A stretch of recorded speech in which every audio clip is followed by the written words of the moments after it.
The HGTV Urban Oasis 2019 is located in a beautiful, walkable community in Minneapolis, Minnesota. This modern farmhouse style home is meant to be an inviting space for enjoying the outdoors once the weather warms up. I'd love to give you a tour of all the outdoor spaces, starting with the front porch.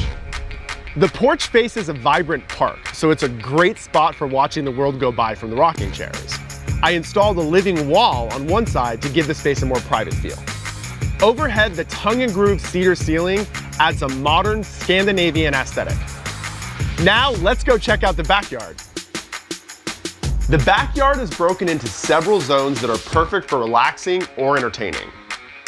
There's a large dining table with seriously comfy all-weather chairs. And an existing garage on the property has been painted with a mural showcasing the Nordic fjords. On the patio is a large modern sectional that will hold plenty of people. Overhead, Edison-style cafe lights have been strung to add instant ambiance.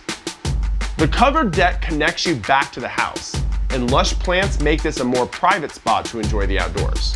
And that's the tour of the outdoor spaces. They're lush, welcoming, and packed with Midwestern hospitality.